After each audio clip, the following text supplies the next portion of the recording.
प्रणुयाम देवा भद्रं पश्येमाक्षपर्जरुद्राः माँ सिंधी दियो थारी हमें जान लो करो। ओम भद्रं कर्णेभिः शृणुयाम देवा भद्रं पश्येमाक्षपर्जरुद्राः थारी जम पकड़ी राखो छोकरा બે હાથથી વધાવી લ્યો માસી ટૂંકણા આવી લ્યો ભગવાનના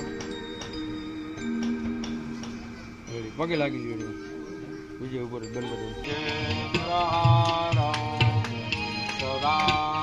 વસંતં હૃદયારવિંદે ભવં ભવાની સૈવાં નમામિ મંગલં ભગવાન વિષ્ણુ મંગલં ગરુડધ્વજ મંગલં પુંડરીકાક્ષ મંગલાય તનો હરિ સર્વમંગલમાંગલ્યે શિવે સર્વાર્થસાધિકે શરણ્યે ત્ર્યંબકે ગૌરી નારાયણી નમોસ્તુતે।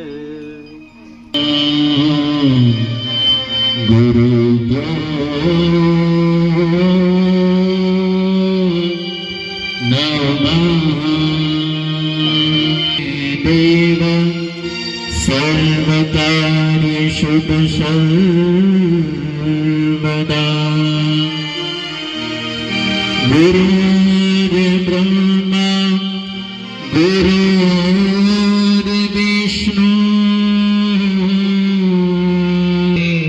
नमः। मुखं करोति वाचालं विलङ्घयते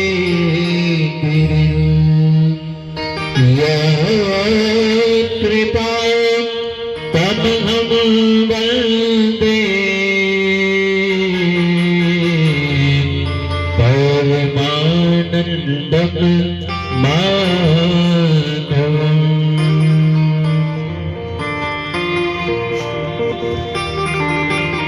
सरस्वती माता स्वरदे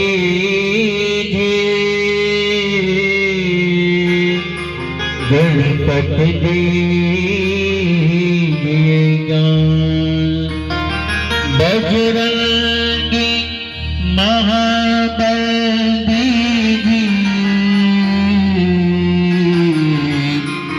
सतगुरु देखिए शाम। वसुदेव वसुतं देवं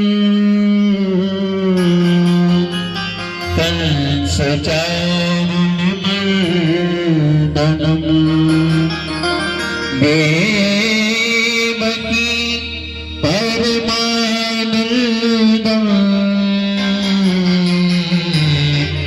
कृष्णं वन्दे जगद्गुरुम्। नमः पार्वते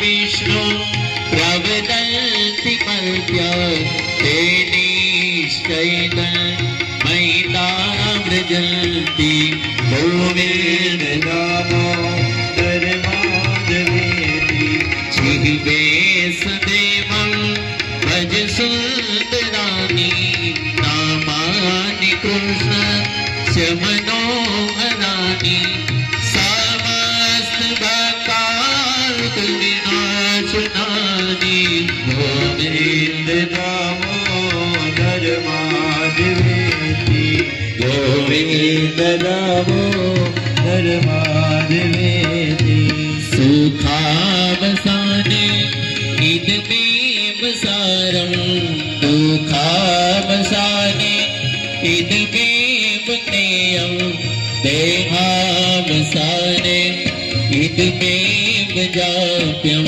गोविन्दनामोदरमाधवेति जिह्वे रसने मधुरं प्रियत्वं सत्यं हितं त्वां परमं वदामि।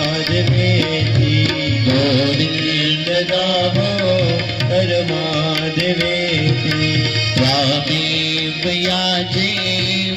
देहि जीवे समागते दण्डधरे कृताते वक्तव्यमेवं मधुरं सुभक्त्या गोविन्द दामोदर माधवेति श्री कृष्ण राधा वर गोकुलेश गोपाल गोवर्धननाथ विष्णु जिह्वे पिबस्वामृतमेव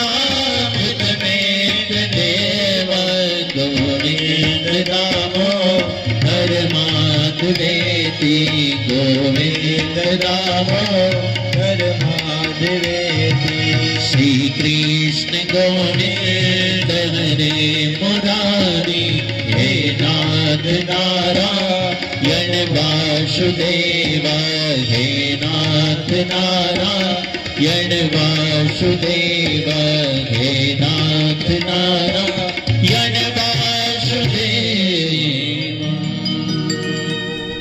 हरे राम राम राम हरे हरे ભાગવતના મહાપુરુષો ઘણા અર્થ કરે છે કે ભાગવત નો અર્થ થાય ચાર અક્ષરમાં કે જેને ભક્તિ જ્ઞાન અને વૈરાગ્ય જેના જીવનમાં આવે અને એના જીવનની અંદર જ્યારે ત્યાગ આવે ત્યારે ભાગવત સાર્થક થયું કહેવાય. બીજો અર્થ એવો પણ કહી શકાય કે ભાગવતમાં ભા કે જે પ્રકાશ છે, ભાગવત સાંભળે એટલે આપણા જીવનની અંદર જ્ઞાનનો પ્રકાશ થાય.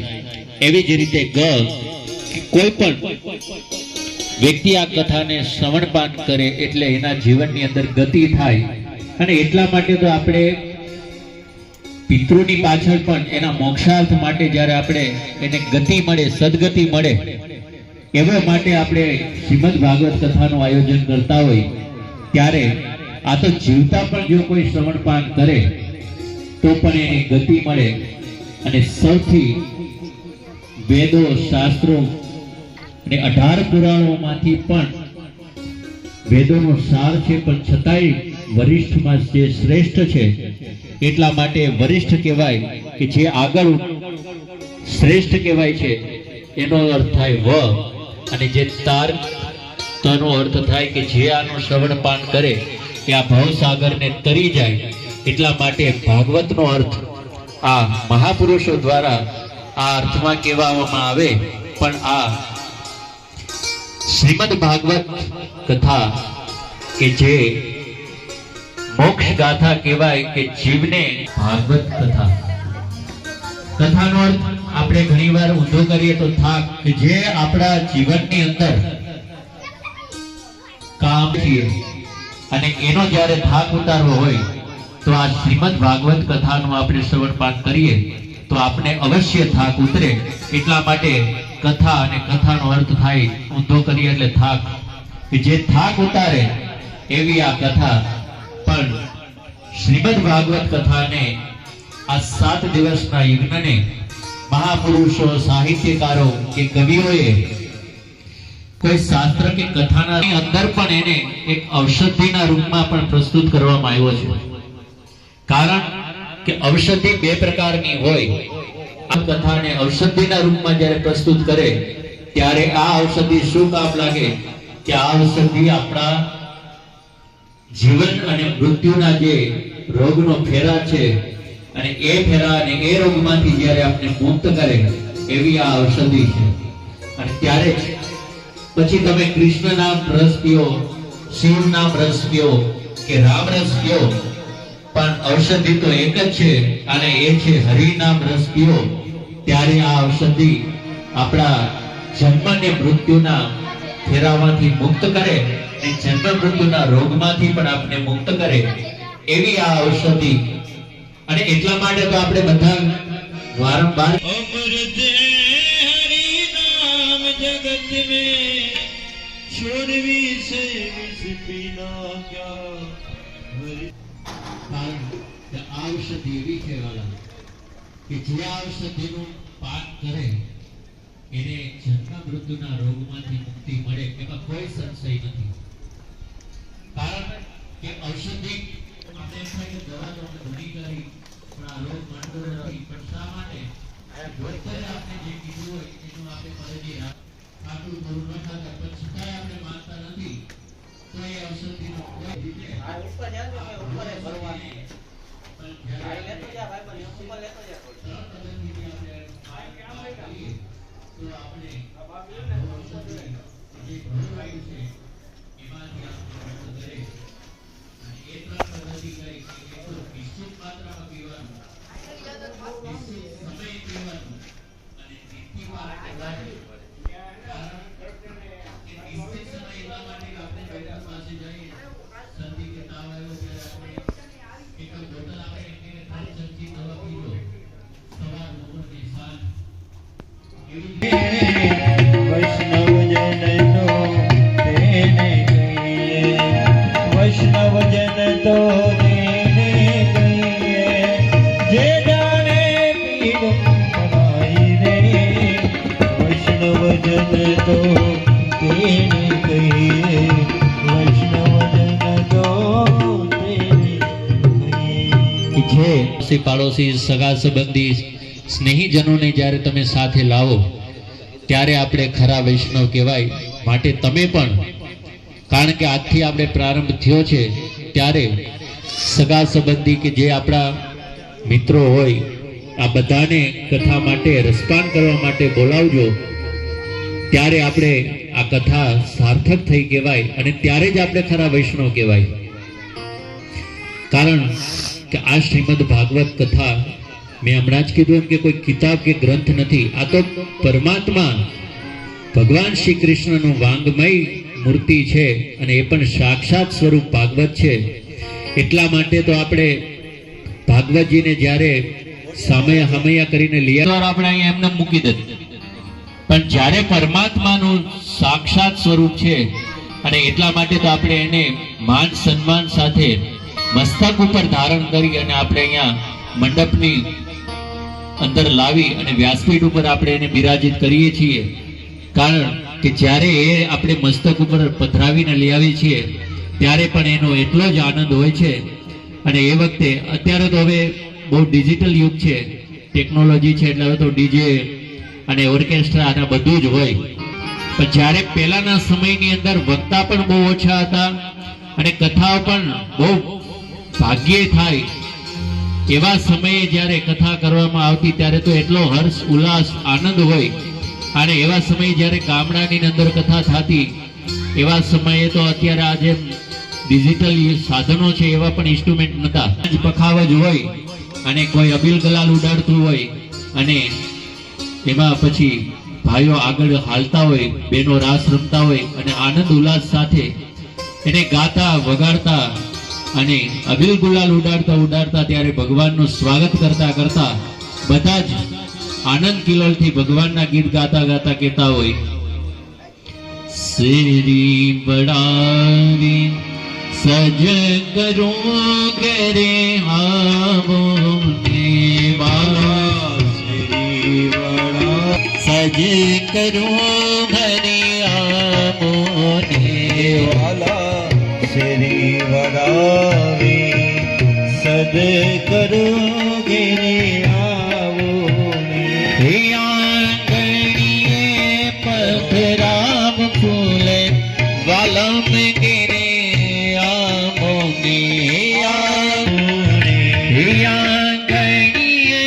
પથરામ ફૂલ વાલા ગરે આમોને. આંગણીએ પધરાવ ફૂલ વાલા ઘેરે આવો ને. શ્રી બડાવી સજ કરે આમોને. આ શ્રી વડાવી સજ કરો ઘેરે આવો ને. એવી જ હર્ષ ઉલ્લાસ સાથે ભગવાનને એવા જ ભાવથી કહેતા હોય કે પ્રભુ અમારે ત્યાં તમે પધારો. આજે શેરીએ અમે ફૂલો પથરાવીએ, રંગોળી પૂરીએ, અબીલ ગુલાલ ઉડાડી અને આપણે મંડપની અંદર જ્યારે આપણે એમને બિરાજમાન કરીએ જ્યારે કથા ભગવાનને અહીંયા બિરાજમાન કરો ત્યારે આ જ મંડપ કથા મંદિર કહેવાય, અને એ પેલા જ્યારે ભગવાન બિરાજિત ન હોય ત્યારે આપણે એને મંડપ કહેવાય. અને જ્યારે આ કથા મંદિર તૈયાર થઈ જાય ત્યાર પછી કથાની અંદર આ શ્રીમદ ભાગવત, અને એમાં પણ પ્રથમ દિવસે જેને આપણે કહીએ મહાત્મય, કે જેને પ્રારંભિક ઓળખાણ કહેવાય, કે જે કોઈ પણ વ્યક્તિ હોય કે કોઈ પણ ગ્રંથ હોય એની જ્યારે આપણે પ્રારંભિક ઓળખાણ કરીએ એ છે મહાત્મય. આ મહાત્મય પદ્મ પુરાણ ગ્રંથ, કારણ કે 18 પુરાણની અંદરમાંનો આ ભાગવત, હરેક પુરાણની અંદર ભાગવતની ઓળખાણ છે. શ્લોકની અંદર આ 6 અધ્યાયની અંદરનું મહાત્મય 504 શ્લોકમાં વ્યાસજી દ્વારા જ્યારે ગાવામાં આવ્યું છે, પણ પ્રારંભિક ઓળખાણ એવી કહેવાય કે ક્યારે પોતે પોતાની ઓળખાણ નથી આપતા, અને એટલા માટે જ બીજા કોઈ ગ્રંથ એમની ઓળખાણ આપે ત્યારે આપણે એને મહાત્મય કહેવાય. અને એમાં પણ 504 શ્લોકમાંથી સૌ પ્રથમ પહેલા અધ્યાયની અંદરનો પહેલો શ્લોક કે જેની અંદર ભગવાન શ્રી કૃષ્ણને વંદના કરી છે, અને એ પણ એક વ્યક્તિએ નહીં, કે જેમાં પ્રથમ શ્લોક કે જેની અંદર ભગવાનનું સ્વરૂપ કેવું છે, ભગવાનનું કાર્ય કેવું છે અને ભગવાનનો સ્વભાવ કેવો છે એનું વર્ણન કરી અને ભગવાનને નમસ્કાર કરવામાં આવે છે. અને એમાંનો પ્રથમ શ્લોક એટલે સચ્ચિદાનંદ રૂપાય વિશ્વપત્યાદિ હેતવે તાપત્રયે વિનાશાય શ્રી કૃષ્ણાય વયમ. કે ભગવાન શ્રી કૃષ્ણ આનંદ રૂપ છે, અને એટલા માટે તો આજની આપણે ચોથા દિવસે જ ગાઈએ છીએ, નંદ ઘેર આનંદ ભયો જય કનૈયા લાલ કી. કોઈ એમ નથી ગાતું કે નંદ ઘેર કૃષ્ણ ભયો જય કનૈયા લાલ કી. કારણ કે એટલા માટે આપણે ચોથા દિવસે પણ ગાઈએ છીએ કે નંદ ઘેર આનંદ ભયો. ભગવાન આનંદ રૂપ છે, એટલા માટે પછી રામ હોતો પણ ભલે ત્યારે પણ આપણે એમ જ કહીએ છીએ કે અવધ મેં આનંદ ભયો, અવધ મેં રામ ભયો કોઈ નથી ગાતું. અને માટે તમે રામ કયો કે કૃષ્ણ કયો, રૂપ તો એક જ છે, અને એ પણ આનંદ સ્વરૂપ છે. આનંદ તો આપણે એટલા માટે સસ્તો કર્યો કે આપણે કોઈ ખાણી પીણી ખાઈએ, આપણી મનપસંદ ચીજ જ્યારે કોઈ રબડી ખાધી હોય તો આપણે એમ કહીએ કે આજે આનંદ આવી ગયો. શ્રીખંડ ખાધું હોય તો આપણે એમ કહીએ કે વાહ આનંદ આવી ગયો. કે ક્યારે આપણે ફરવા ગયા હોય અને એમાં જો પણ આપણે કોઈ સારી એવી હોટલની અંદર જમીએ છીએ કે કોઈ આપણે માણીએ છીએ જે વસ્તુને, એને આપણે એમ કહીએ છીએ કે આનંદ આવી ગયો. પણ વાલા, જે આપણે ખાઓ છો પીઓ છો એ તો જીભનો સ્વાદ છે, એ આનંદ નથી. અને એ પણ ક્ષણિક માત્ર છે. પણ આ આનંદ કેવો કે જે અનંત અવિનાશી છે, અને એ પણ બહારથી ન મળે, અંદરથી અનુભૂતિ થાય એવો આ આનંદ. અને એટલા માટે પરમાત્માનું આપણે આનંદ સ્વરૂપ કહેવાય. કેમ કે જેની પાસે જે છે એ જ આપણે પ્રાપ્ત થાય. જ્યારે આપણે અત્તરવાળાની દુકાને જાઓ તો તમે આપણે એમ ન કહેવું પડે કે થોડીક સુગંધ પ્રસરાવો, કારણ કે અત્તરવાળાને ત્યાં સુગંધ જ આવે. એવી જ રીતે જ્યારે ઉકેડા પાસે જાય તો આપણે એને ચિઠ્ઠી લખી ન દઈએ કે દુર્ગંધ પ્રસરાવો, ઉકેડા પાસે દુર્ગંધ જ આવે. એવી જ રીતે પરમાત્મા આનંદ સ્વરૂપ છે. તમે એનું કથાનું શ્રવણ પાન કરો, નિત્યપાન કરો કે એમનું નામનું કીર્તન કરો, ત્યારે તમને આનંદની અનુભૂતિ થાય, એમાં કોઈ સંદેહ નથી. અને એટલા માટે પરમાત્માનું રૂપ સત, ચિત્ત અને આનંદ રૂપ છે. બીજો પરમાત્મા દ્વારા જ્યારે આ સૃષ્ટિનું સર્જન થાય એ જ પરમાત્મા એનું પાલન કરે, અને એ જ પરમાત્મા એનો સંહાર કરે છે. આ પરમાત્માના મુખ્ય 3 કારણ છે. એટલા માટે કે સચ્ચિદાનંદ રૂપાએ વિશ્વોત્પત્યાદિ યદિ હેતવે તાપત્રય વિનાશાય. કે જે 3 પાપ એવી રીતે જેના તાપ જેનો સમર્થ છે જે હરવા, એવા પરમાત્મા કૃષ્ણને અમે સૌ નમસ્કાર કરીએ છીએ. એક નહીં, વયમ નુમઃ. જ્યારે સંસ્કૃતની અંદર નમઃ નુમઃ જે વ્યાકરણ કહેવાય, એવી રીતે આ નુમઃ કે અમે બધા સાથે મળીને વંદન કરીએ છીએ.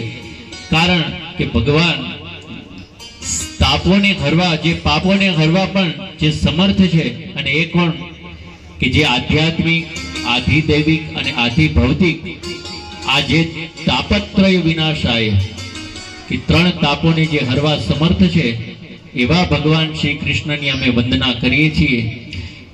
આપણા શરીરની અંદર 10 લક્ષણોથી પાપ થાય, જેમાં મન દ્વારા 3 પાપ થાય, શરીર દ્વારા પણ 3 પાપ થાય, અને વાણી દ્વારા 4 પાપ થાય.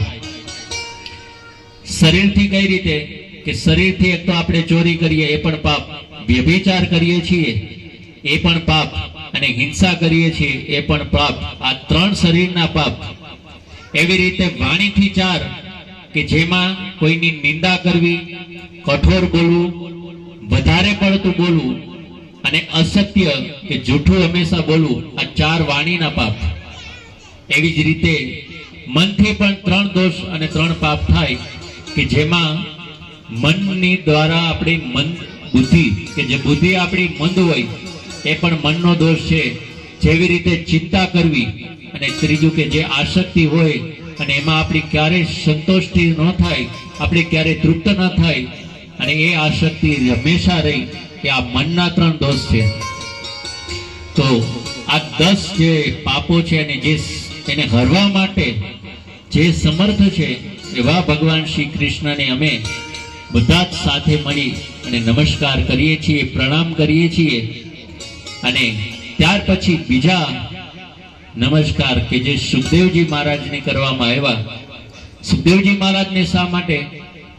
કારણ કે સુખદેવજી મહારાજ દ્વારા તો આપણે આ ગ્રંથ પ્રાપ્ત થયો છે. આ સુખદેવજી મહારાજે તો આપણે પરમાત્માની પ્રાપ્તિ કરાવી, કે એના આપણે દર્શન કરાવ્યા. એટલા માટે બીજા વંદન જ્યારે સુખદેવજી મહારાજને કર્યા, અને એ પણ આપણે જગત નહીં, જે એમના પિતા સ્વયં વ્યાસજીએ પણ સુખદેવજી મહારાજની વંદના કરી, એને નમસ્કાર કર્યા, એને પણ પ્રણામ કર્યા. કારણ કે આપણી ભારતીય સંસ્કૃતિમાં તો એવું કહેવાય કે પુત્ર હોય પિતાની વંદના કરે, એ એમને પ્રણામ કરે. પણ અહીંયા ઊંધું છે કે પિતા છે એના પુત્રની વંદના કરે છે, એને પ્રણામ કરે છે. શા માટે? કે વ્યાસજી એના કોઈ દેહને નહીં, એની અંદરની જે દિવ્યતા છે એ જોઈ અને એને પ્રણામ કરે, એમના વૈરાગ્યને જોઈ અને પ્રણામ કરે છે, એને સંનિષ્ઠતા જોઈ અને વ્યાસજી એને પ્રણામ કરે.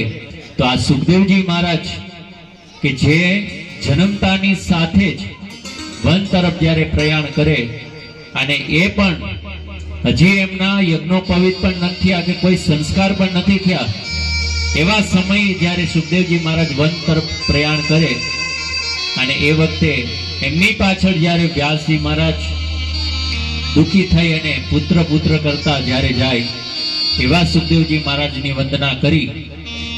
કારણ કે સુખદેવજી મહારાજનું પ્રાગટ્ય ક્યારે થયું? આપણે બધાને એમ થાય કે ભાગવતની અંદર કૃષ્ણનું નામ લેવામાં આવ્યું છે, વારે ઘડીએ કૃષ્ણની કથા છે.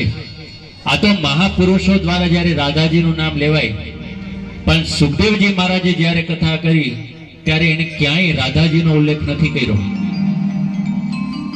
શા માટે? કે રાધાજી સુખદેવજી મહારાજના ગુરુજી હતા.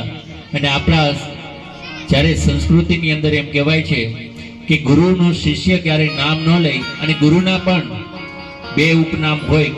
પોતાનું મુખ્ય જે નામ હોય એ એમના શિષ્ય ક્યારેય એમનો ઉચ્ચારે નહીં મુખેથી. એવી જ રીતે આજે સુખદેવજી મહારાજના ગુરુ રાધાજી હતા. એટલા માટે તો શ્રી નામનું ભાગવત ભગવાનનું કૃષ્ણ રૂપ છે. એવી જ રીતે શ્રી એટલે રાધા કયો કે લક્ષ્મી કયો એ એક જ છે. અને એટલા માટે સુખદેવજી મહારાજે શરૂઆતમાં જ કીધું કે શ્રીમદ ભાગવત. જ્યારે પ્રથમ આપણે જ્યારે ભગવાન શ્રી કૃષ્ણની વંદના કરી, ત્યારે ભગવાન કૃષ્ણએ આગળ જતા પરીક્ષિતને જ્યારે શ્રાપ લાગે, અને એને એમાંથી જ્યારે મુક્તિ આપવાનું કામ છે તમારું છે. માટે મેં મારું કામ કરી લીધું, હવે તમારે કરવાનું છે.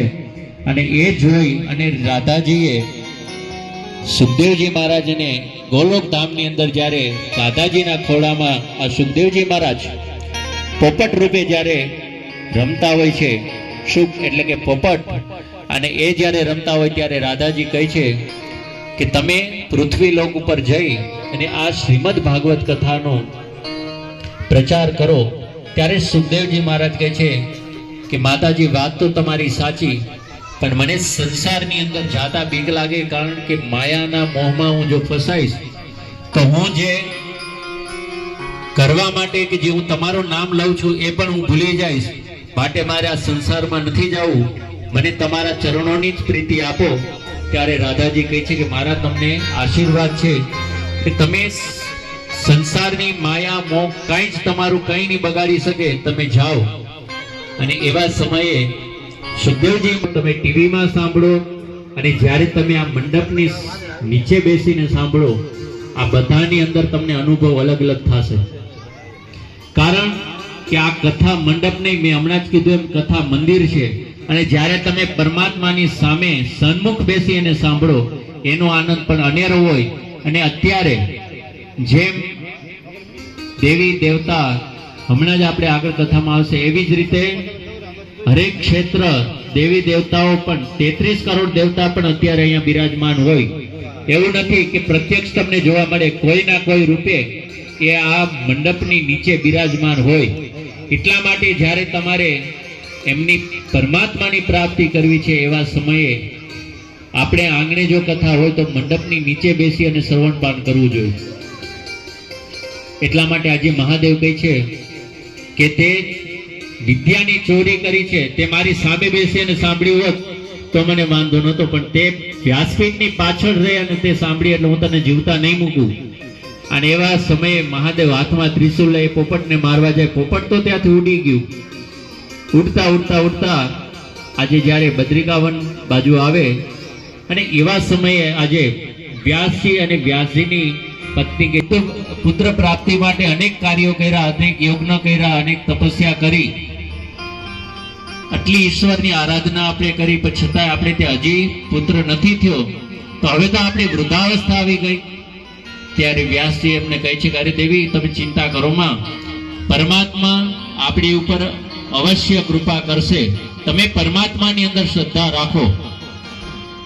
અને એવા સમયે આજે મહાદેવ જ્યારે પોપટને મારવા માટે દોડે, અને પોપટ ઉડતા ઉડતા જ્યાં વ્યાસની પત્ની પોતાના કેશ ધોઈ અને સુકાવી રહ્યા હોય, એવા સમયે જ એમની પત્નીને જ્યારે બગાસું આવે ને, બગાસું આવતા જ એ પોપટ ઉડતા ઉડતા એમના મુખની અંદર જાય, અને એમાંથી એ 12 વર્ષ સુધી રહી. અને આ બાજુ મહાદેવ ગોતતા ગોતતા આવી અને વ્યાસજીને કહે છે કે તમારા પત્નીના ગર્ભની અંદર આ પોપટ વયો ગયો, હું એને મારવા માટે આવ્યો હતો. ત્યારે વ્યાસજી હાથ જોડી કહે છે કે અરે પ્રભુ, એનો દોષ શું, એનો અપરાધ કયો હતો? કહે છે કે એને ચોરી કરીને અમર કથા સાંભળી. એવા સમય કહે છે કે અરે પ્રભુ, હવે જો એને અમર કથા સાંભળી જ હોય તો તમે એને મારશો કેમ? કારણ કે તમે કહો છો કે અમર કથા, તો પછી એ સાંભળી પછી તો એ અમર જ કહેવાય. અને મહાદેવ એવા સમય કહે છે કે કાંઈ વાંધો નહીં, એમનું પણ કલ્યાણ થાય. અને ત્યાંથી મહાદેવ જાય અને આ બાજુ ધીમે ધીમે જ્યારે વ્યાસની પત્નીને ગર્ભ રહીને પછી 12 વર્ષે સુખદેવજી મહારાજનું જ્યારે પ્રાગટ્ય થાય, ને પ્રાગટ્ય થયા પછી જ તરત જ્યારે જન્મતા વેદની સાથે વન તરફ પ્રયાણ કરે.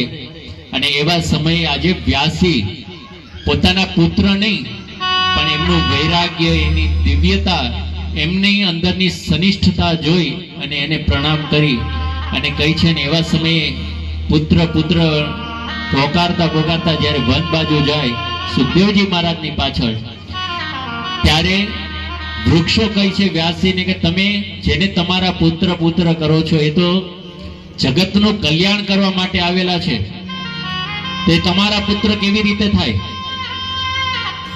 હવે આપને આ એક શ્રદ્ધાની વાત છે, મેં હમણાં જ કીધું એમ.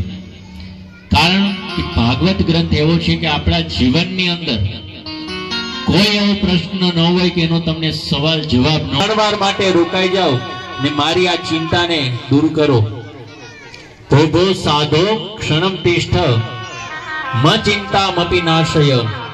મારી આ ચિંતાને તમે દૂર કરો, કારણ કે આજે હું યુવાન છું અને મારા આ બંને પુત્રો વૃદ્ધ છે. આની અવસ્થા જોઈ અને મને આજે બહુ દુઃખ થાય છે કે મા યુવાન ને પુત્ર બે વૃદ્ધ. અને એવા સમયે નારદજીને કહે છે કે તમે તો અનેક ઉપર કૃપા કરવા વાળા છો, અને સંતની જ્યારે કૃપા થાય ત્યારે એ વ્યક્તિના જીવનની અંદર પ્રકાશ પથરાય, ભગવાનની પ્રાપ્તિ થાય, એમાં એમની ચિંતા પણ દૂર થાય. તો તમે મારી માથે તમે કૃપા કરો. કદાચ કોઈ સંતની આપણે ક્ષણ પણ જો મળી જાય તો પણ આપણા જીવનનો ઉદ્ધાર થાય. કલાક બે કલાક તો છોડો, પણ ક્ષણ માટે ક્ષણ કેટલી કિંમતી હોય કે એક સંત જ્યારે એક નદી કિનારે તપસ્યા કરે, ભજન કરે, અને એ નદીના કિનારે એ ભજન કરે, અને એવા સમયે એ નદીની અંદર એક બગલો પોતાની ચાંચ પાણીમાં બોળે, પથ્થર ઉપર ઘસે, ફરી પાછી પાણીમાં બોળે, ઘસે. આને આજ એ પ્રક્રિયા જોઈ સંતને ભજન કરતા કરતા થોડીક રમત સૂજી, અને એને રમત સૂતા સૂતા એનાથી બોલાઈ ગયું કે ઘિસત ઘિસત ઘિસત હે ઉપર લગાવત હે પાણી, કિસ બાત ઘિસત હે વો બાત મેને જાની. હવે આટલું બોલ્યા 2 4 5 વખત, અને એ સાંભળ્યું, અને એને 2 4 વખત એ સંત બોલ્યા એટલે એને પણ મોઢે થઈ ગયું, અને પોતે પણ ગોખી નાખ્યું કે ઘિસત ઘિસત ઘિસત હે ઉપર લગાવત હે પાણી, કિસ બાત ઘિસત હે વો બાત મેને જાની. હવે આજ વાત એને ગોખાઈ ગઈ. થોડોક સમય થયો અને સમય વ્યસ્તિત થતા થયું એવું કે રાજાની પત્ની રાણી અમને એમના પ્રધાન આ બંને વચ્ચે જ્યારે પ્રેમ સંબંધ બંધાણો. હવે પ્રેમ સંબંધ બંધાણો એટલે પ્રધાને રાણીને કીધું કે હવે આપણે લગ્ન કરી લઈએ. રાણી કહે છે કે હજી રાજા જીવિત છે એટલે આપણે લગ્ન તો ન થાય, પણ એ ન હોય ત્યારે આપણે લગ્ન શક્ય છે. અને એવા સમયે પ્રધાન કહે છે કે તો આપણે એને મારી નાખીએ તો? રાણી કહે છે કે હા એ વાત સાચી, પણ એ કઈ રીતે કરવું? ત્યારે પ્રધાન એક ઉપાય બતાવી કહે છે કે આપણે એમ કરીએ, જે હજામત કરવા માટે જે હજામ આવે એને આપણે થોડું